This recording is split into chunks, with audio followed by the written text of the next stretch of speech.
성경에는 이렇게 하나님은 당신의 전능을 사람을 통해 나타내요. 우리들이 살아가고 있는 삶도 우리가 하나님은 성경의 그 이야기들은 인물과 사람들과의 관계죠. 하나님과 사람, 그리고 이 피조 세계, 그리고 사람과 사람, 이런 관계 속에서 우리는 살아가고 있습니다. 그 성경에 있는 이야기는 하나님과 나, 그리고 사람들과의 이야기, 그 부분을 우리는 중심을 잡아야 돼요. 우리가 이 시대를 살아가면서 저도 이번 여행 중에 느꼈던 것은 참 애완견이나 이런 것을 많이 데리고 나오는구나 하는 생각을 했어요. 정말 눈을 돌리면 다 그 유모차의 강아지, 손에 색다른 다 달기 모양이 다른 강아지들을 끌고 다니는 거 보면서 사람들이 참 외로우니까 이렇겠지. 분명히 이해는 가면서도 진정 우리가 나누고 또 관계해야 하고 이야기할 대상은 하나님, 그리고 사람들과의 관계다. 이 사람들과의 관계가 깨어지기 시작하면 그 속에 문제들이 발생하는 거죠. 우리 오늘 집사님이 기도했듯이 며칠 전에도 어젠가 그제도 또 사고가 났다고 들었는데, 우리나라는 적어도 안전지대라고 생각했는데 우리만 나만 잘하면 되는 게 아니라 우리의 아들, 딸들이, 우리의 손자, 손녀들이 그렇게 위험에 노출될 수 있다는 사실을 생각했을 때 믿는 우리들이 더 많이 기도하고 바로 깨어 있어야 되지 않을까 하는 생각을 해봅니다. 오늘 성경은 기록된 인물들을 통하여서 예수 그리스도를 예표하는 다양한 모습들로 나타나고 있어요. 그것이 동물의 모습으로 나타나진 않아요. 가끔 노새가 말을 하거나 이렇게 사용되진 하지만, 그래서 우리가 사람들과의 관계들을 더 집중해서 우리가 마음을 쓰고 그들의 필요를 섬겨 나가는 일들을 더 많이 해야 할 때가 지금 이때 아닌가 하는 생각을 합니다. 오늘 이렇게 다윗 왕국의 싸움, 그리고 다윗 왕국의 승리는 오늘 세대를 살아가는 성도들이 이 땅에 주님의 몸된 교회 운동에 더 없는 위로가 됩니다. 오늘 나온 4명의 거인족들이 다윗의 용사들에 의해서 죽죠. 오늘 다윗이 골리앗과의 싸움에서 아마 그 당시 골리앗이 키로 따지면 2m 80 정도가 된다고 해요. 그러면 제 키의 키가 이 뚫고 나가는 키니까 지금 우리로 상상할 수 없는 키죠. 보통 우리가 농구를 하고 이런 분들도 보면은 2m 20 뭐 이 정도 된다는데 2m 80 정도라고 하면은 정말로 사람 한 두세 개, 웬만한 사람은 3개 정도 되는 모습이 보면은 이게 쳐다봐야 할 그런 위치의 거인족을 말해요. 그 당시 소년이었던 다윗이 물맷돌을 돌고 나아갔을 때 그 거인족, 이 골리앗의 친척과 동생과 그 지적들이 합쳐서 5명이었던 거예요. 그 중에 그 4명의 거인족들이 그 싸움터에 나와 있었는지 안 나와 있었는지는 성경은 기록하고 있지 않지만, 어쨌든 다윗의 손에 들렸던 이 물맷돌 5개처럼 하나는 골리앗 이마에 박혔고, 이 나머지 4개의 이 돌멩이처럼 다윗의 용사들, 다윗을 따랐던 그 측근들과 용사들의 부하들에 의해서 그 4명도 완전히 제거되는 이야기가 오늘 본문의 이야기입니다. 오늘 우리들의 삶 속에 다윗 왕국은 그렇게 다윗 하나만으로 인해서 그 사람으로 인해서 그것이 전개되고, 다윗 후반기에 이렇게 이 블레셋의 이 거인족이 다 멸하는 그런 사건을 통해서 하나님의 나라는 끝내 승리한다는 사실을 우리는 믿어야 합니다. 분명 그 모습과 그 크기는 우리에게 두려움을 주고, 저거하고 싸우면 우리 지겠다라는 생각이 들지만, 다윗은 그를 향해서 물맷돌을 돌리며 만군의 여호와의 이름으로 뛰어나갔고, 그는 결국 골리앗을 물리쳤고, 또 그를 따랐던, 그를 보았던 다윗의 용사들도 골리앗과 같은 그런 거인, 장대한 자들 앞에서 담대하게 싸움으로 말미암아 그들을 물리쳤다는 사실입니다. 오늘 그런 모습 속에 우리 자신들도 다윗의 위치에 있고 먼저된 자로서 다음 세대와 우리 자녀들에게 있어서 그런 다윗의 본 그런 모습들이 우리에게 필요하다는 사실입니다. 그래서 그들도 다음 세대들도 우리 자녀들도 그렇게 우리가 싸웠던 그런 선한 모습들을 보고 배우고 그래서 승리할 수 있는 그런 공동체가 되기를 소원합니다. 오늘 하나님의 교회는 싸움을 두려워하지 않고 용기를 얻을 수 있는 것은 하나님이 우리를 위해 대신 싸워주기 때문입니다. 오늘 다윗이 그가 물맷돌을 들고 뛰쳐나갔던 것은 그의 삶 속에 하나님이 함께 하심을 그가 느끼며 살았고 그래서 그가 물맷돌을 통해서 곰과 또 맹수들을 물리쳤던 경험이 있었기 때문에 그는 골리앗 앞에서도 담대하게 만군의 여호와의 이름으로 나아갔던 것입니다. 그래서 오늘 우리들도 예배, 기도 한 요소 한 요소가 우리들을 훈련하시는 하나님의 방법이라는 거예요. 우리가 그런 것들을 체득하면서 예배에 참여하고 또 교회의 사역에 참여함으로 말미암아 나도 모르게 우리의 신앙과 또 우리가 하나님의 믿음이 자라 있어서 어떤 어려움이 닥쳐 있을 때 그거를 이기며 나아갈 수 있다는 것입니다. 그래서 하나님께서 우리 재건 남소일 교회를 통해서 훈련하고 계시다는 사실을 여러분이 믿고 그 훈련에 그 사역에 여러분이 동참하기를 애써야 합니다. 그것은 내가 복을 받는 일이고 또 다음 세대에게 복을 넘기는 그런 귀한 일이기 때문입니다. 오늘 이 블레셋은 계속해서 사사시대부터도 이스라엘 백성들에게 대적이 됐던 것입니다. 오늘 이 블레셋이란 이 사단, 이 악한 영을 대표하는 이 블레셋의 특징들이 있어요.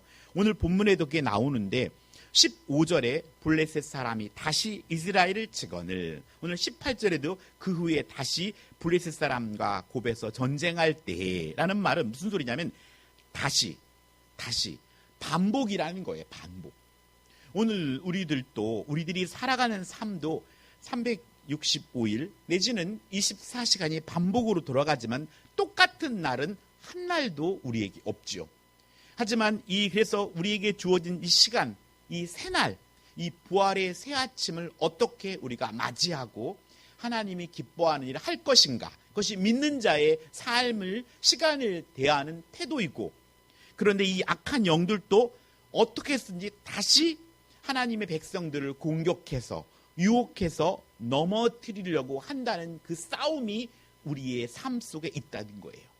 한번 맞고 그냥 물러나는 것이 아니라 다시 또다시, 그리고 그 시대에 맞게끔 교묘하게 우리를 유혹한다는 사실입니다. 오늘 성경에도 보면 이 사단도 예수님을 시험하던 마귀도 예수님의 말씀을 예수님께서 말씀으로 대적하자 누가복음 4장 13절에 마귀가 모든 시험을 다한 후에 얼마 동안 떠나니라 라고 말했어요.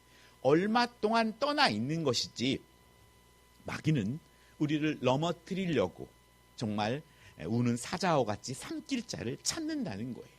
그래서 마귀에게 물리고 먹힌 자들의 특징들은 뭡니까?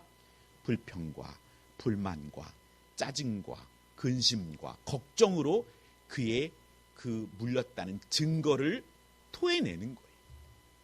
우리가 다치면 피가 나듯이 마귀에게 삼켜진 자는 우리의 입술에서 긍정과 칭찬과 감사가 아니라 짜증과 불평과 불만들이 쏟아져 나오는 거예요. 그것이 바로 마귀에게 삼켜진 거라는 증거예요. 그래서 오늘 우리들의 상태를 보면서 내가 지금 마귀에게 물려 있는지, 나는 마귀에게 안 물렸는데요, 나는 마귀에 공격당하지 않았는데요 라고 말하기 전에 그의 삶에 나타나는 열매로 내가 지금 마귀에게 지금 물렸는지, 마귀에게 지금 이용당하고 있는지를 우리는 검증해 낼 수 있어야 해요. 오늘 또한 그들의 특징 중에 하나는 16절에 장대한 자의 아들 중에 300세겔 중 되는 노창을 들고, 18절에는 거인족의 아들이고 19절에는 골리앗의 아우 라미를 죽였는데 그 자의 창자로는 배틀째 같았고 20절에는 키 큰 자 하나는 손가락과 발가락에 각기 6개씩 모두 24개가 있는데 그도 거인족 소생이라. 이렇듯이 블레셋은 이렇게 계속 이스라엘과 다윗을 공격했는데 그들이 뭐한 자? 장대한 자들이었다는 거예요. 장대한 자들. 딱 보기에 와, 그냥 지레 어떻게 졌다는 거예요. 이스라엘 백성들도 이 거인족들과 그들이 가나안을 정탐했을 때 자신을 메뚜기에 비유했듯이 싸워봤자 우리는 져요. 우리는 상대가 안 돼요. 라는 만큼 그런 거인족이었다는 것입니다.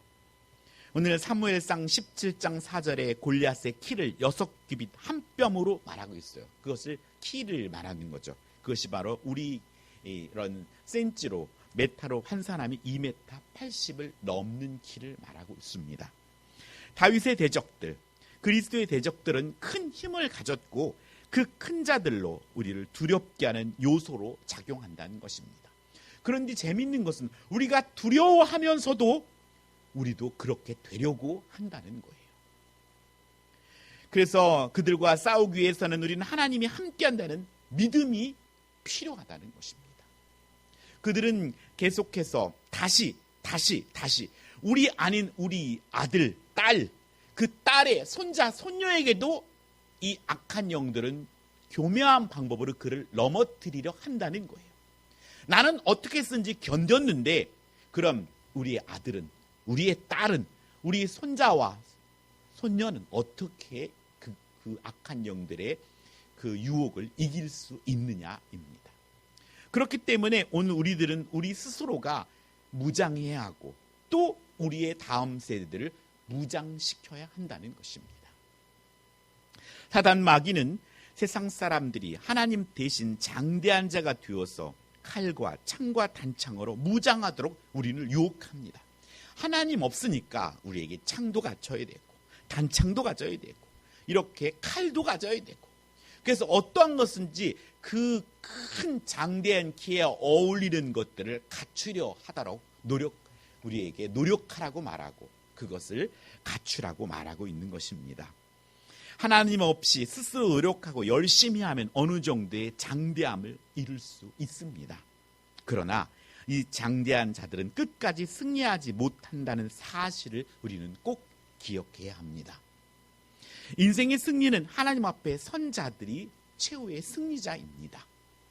이 땅에 아무리 돈을 많이 벌고 또 예쁘고 건강하더라도 다 쇠하여지게 되어 있어요.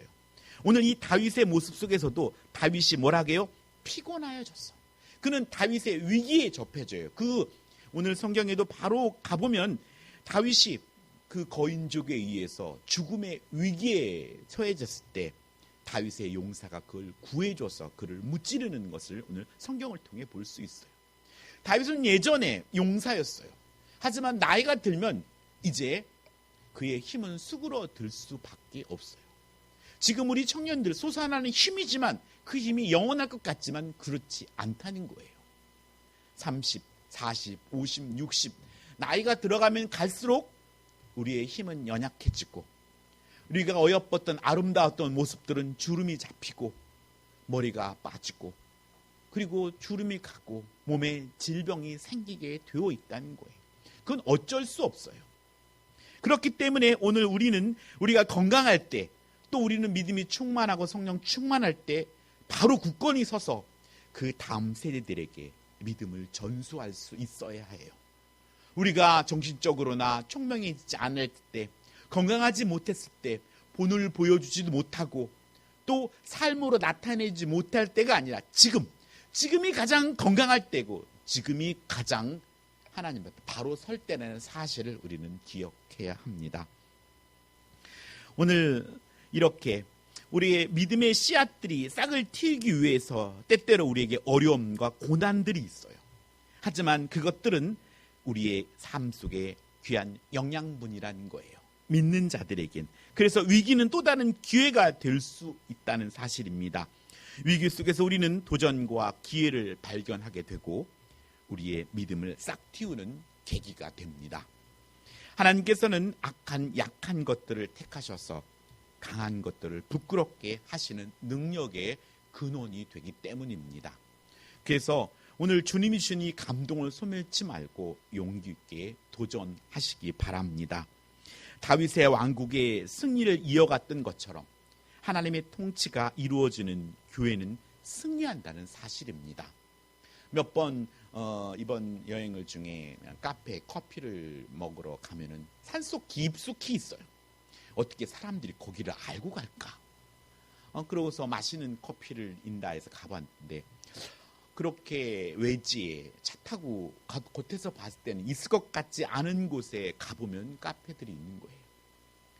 그런 카페도 사람들이 차를 몰고 찾아가는데 우리 교회는 왜 안 될까라는 물음표를 달지 말고 우리가 하나님 앞에 정말 열심을 다하며 죽도록 충성한다면 정말 이 하나님의 교회가 부흥하고 성장할 수 있다는 사실입니다.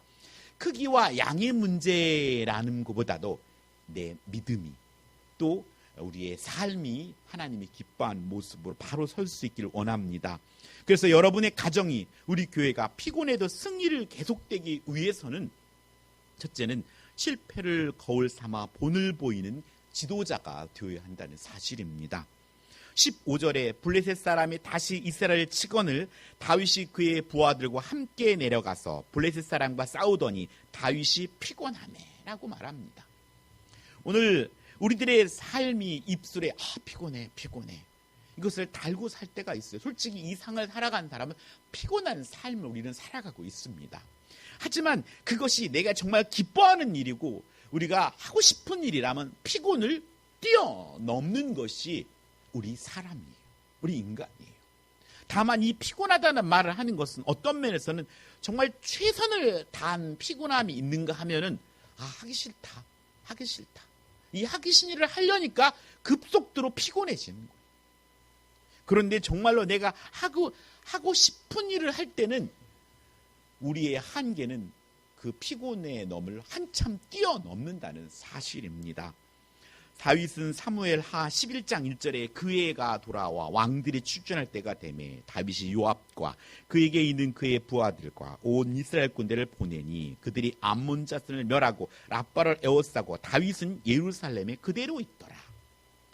오늘 이 밧세바 사건가 일어나기 그날에는 다윗이 왕이 출전해야 되는데 출전하지 않고 그가 예루살렘에 머물렀을 때 그의 눈에 보이는 것은 악한 영이 덫을 놓아놓은 그의 욕망이 사로잡혀서 밧세바를 범하고 결국 그의 충신이었던 우리야 장관을 전장터에 내몰아서 죽게 하는 일을 했던 것을 볼 수 있어요.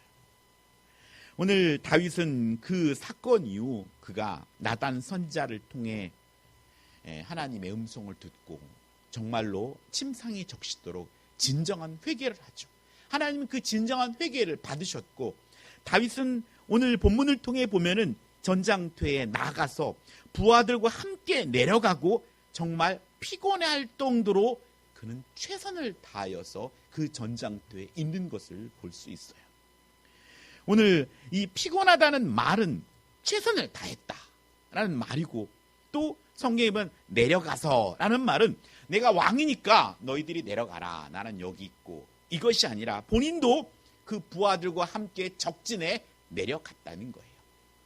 그래서 유다 산지에서 공격적으로 블레셋 평지에 내려갔다는 의미입니다. 이러한 영적 지도자들의 용기 있는 행동은 하나님 나라를 든든히 세우는 데 매우 중요한 역할을 한다는 것입니다. 내려가는 것, 요령 피우지 않고 부하와 더불어 힘들고 어려움에 함께 동참했다는 것입니다. 우리야 장군이 그러지 않았습니까? 너 가서 이제 왔으니 너 아내하고 같이 편안히 쉬어라. 아닙니다. 내 동료들은 전장터인데 내가 어떻게 편안하게 잠자리를 가질 수 있겠습니까? 이것이 우리야 장군의 모습이었던 것처럼 다윗도 그가 했던 삶 속에 돌이켰을 때 다시 그 자리로 돌아가지 않고 그는 더 실패를 거울 삼아서 본을 보이는 지도자의 모습이 되었다는 것입니다.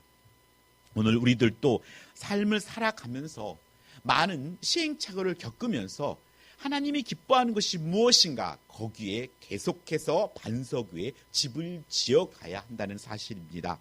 오늘 예수님께서도 요한복음 13장 5절에 이에 대물을 떠서 제자들의 발을 씻기시고 그 두르신 수건으로 닦기를 시작하며 하는 말씀처럼 제자들의 발을 씻기시면서 섬김의 본을 보여주셨습니다. 사도 바울은 고린도 교회를 향해서 빌립보 교회 성도로 교인들을 향해서 너희는 나를 본받는 자가 되라 라고 말했습니다. 오늘 우리는 실패를 거울 삼아 본을 보이는 지도자가 되어야 합니다. 얘야 할아버지처럼 해. 얘야 나처럼 해봐. 아빠처럼. 얘야 엄마처럼 해라. 얘야 나 할머니처럼 해봐라. 이렇게 자신이 본을 보일 수 있는 위치에 우리가 서도록 우리는 최선을 다해야 합니다. 오늘 왜냐하면 다윗이 피곤하매라고 했듯이 우리는 지치고 늙고 병들 때가 옵니다. 솔선수범은 본을 보여야 우리 세대가 힘이 없을 때 그들이 일어날 수 있기 때문입니다. 오늘 로마서 12장 2절에는 이 세대를 본받지 말고 오직 마음을 새롭게 함으로 변화를 받아 하나님이 선하시고 기뻐하시고 온전한 뜻이 무엇인지 분별하라고 말씀합니다.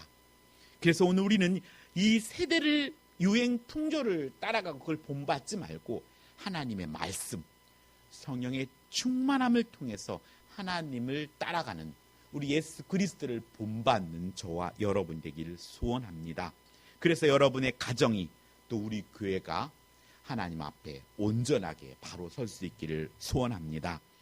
두 번째, 여러분의 가정이 또 우리 교회가 피곤해도 승리를 계속하기 위해서는 교회 지도자를 사랑하는 성도들의 단결된 힘이 필요합니다. 오늘 저와 또 교회 지도자들, 장모님도 있고 또 권사님도 있고 또 우리 집사님도 있고 서로 사랑하고 그리고 힘을 모아야 한다는 것입니다. 오늘 17절에 수르의 아들 아비새가 다윗을 도와 그 블레셋 사람을 쳐 죽이니 다윗의 종자들이 다윗에게 맹세하여 가로되 왕은 다시 우리와 함께 전장에 나가지 마옵소서 이스라엘의 등불이 꺼지지 말게 하옵소서 하니라 라고 말합니다. 오늘 다윗을 이스라엘의 등불이라고 말합니다. 이스라엘의 지도자 다윗을 지칭하는 말입니다. 다윗의 부하들은 다윗의 위험에 노출되고 그래서 전쟁터에 참여하는 것을 만류하고 있습니다. 등불이 꺼지는 것은 죽음을 상징하는 겁니다. 이것은 다윗 자신이 이스라엘의 영광을 상징하는 등불이라는 것은 아닙니다. 결국 다윗이 하나님의 말씀에 순종함으로 오늘 사무엘하 22장 29절처럼 여호와여 주는 나의 등불이시니 여호와께서 나의 어둠을 밝히시리로다 라며 하나님을 온전히 따라갔던 그 다윗을 이스라엘의 등불이라고 표현했던 것입니다. 오늘 백성들은 자신이 전쟁터에 목숨을 버릴지언정 이스라엘의 등불이 되는 다윗이 전쟁터에서 죽는 것을 원치 않았다는 것입니다. 이렇게 왕의 목숨을 위하여 걱정하고 왕을 아끼는 백성들이 있는 한 블레셋 군대가 감히 쳐들어오지 못한다는 것입니다. 영적 전쟁도 마찬가지입니다. 지도자와 성도 사이에 서로 아껴주고 서로 염려해주는 아름다운 교제는 교회를 부흥시키는 데 반드시 필요한 것입니다. 잘 되는 집안은 그의 부모와 자녀가 서로 사랑하며 아껴주고 서로 섬겨주는 가정이 잘 되는 가정입니다. 잘 되는 교회도 마찬가지입니다.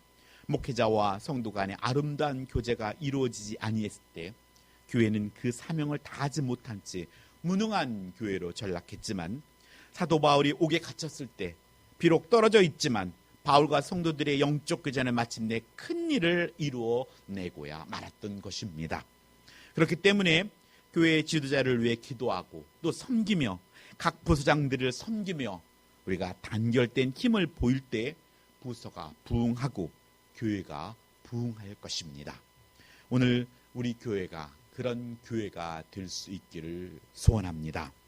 마지막으로 여러분의 가정이 우리 교회가 피곤해도 승리를 계속되기 위해서는 온 성도들의 헌신이 필요합니다.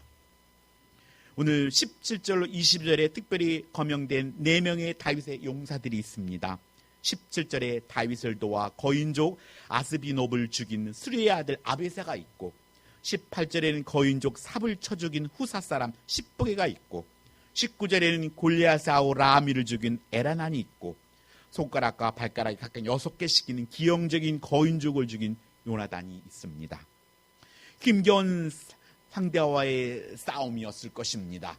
그들도 두려움이 있었겠지만 그는 다윗이 본을 보였고, 그가 하나님과 함께 했더니 승리했던 것을 힘입어서 그들도 그 거인족과 싸우기에 담대하게 나아가 그들을 물리쳤던 것을 볼 수 있습니다. 오늘 우리들의 삶 가운데 진정 내가 온전히 쓸 때 나만이 아니라 우리의 가문이 서고, 또 내가 설 때 우리 교단이 서고, 또 한국 조국 교회가 선다는 사실을 우리는 명심해야 합니다. 나 하나쯤이야 라고 간구하지 말고 하나님 앞에 바로 설 수 있기를 바랍니다.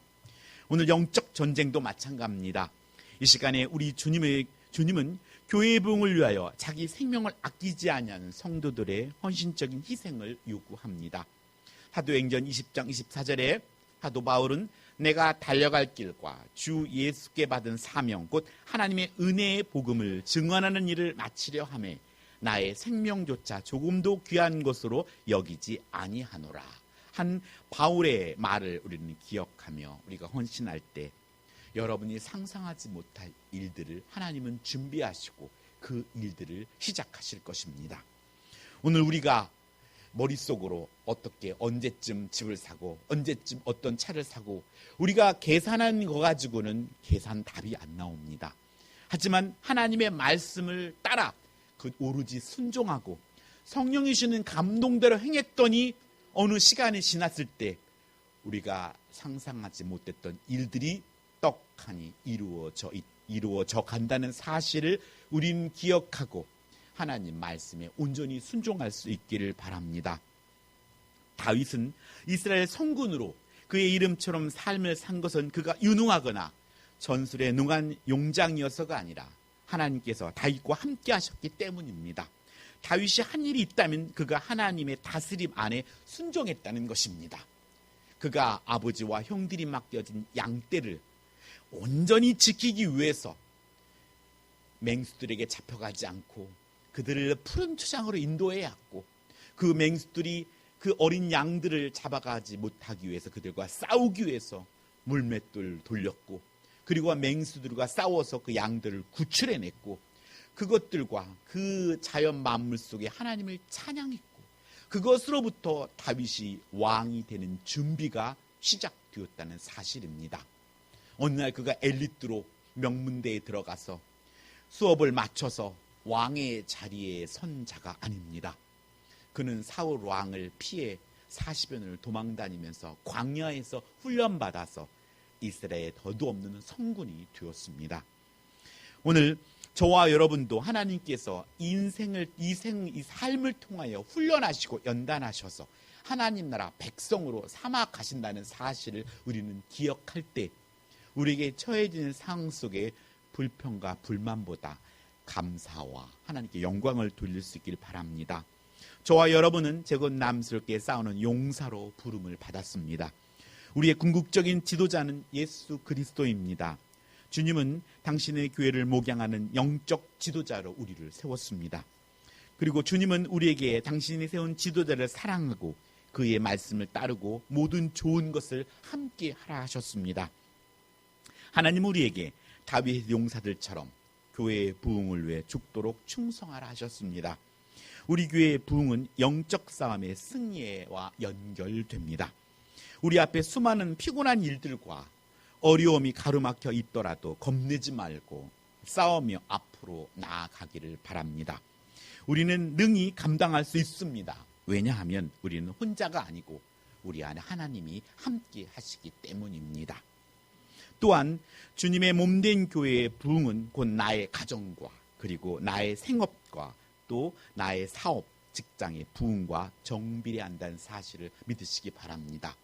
하나님께 충성할 때 하나님께서 이 땅에서 나를 통해 또 우리 가문을 통해 이루고자 하는 일들을 분명히 모두 일구어 내실 것입니다. 피곤하지만 계속해서 승리하여서 교회의 부흥을 위해 또 우리 삶에 하나님께서 계획하신 일들을 위해 죽도록 충성하는 저와 여러분이 되기를 예수님의 이름으로 축복합니다.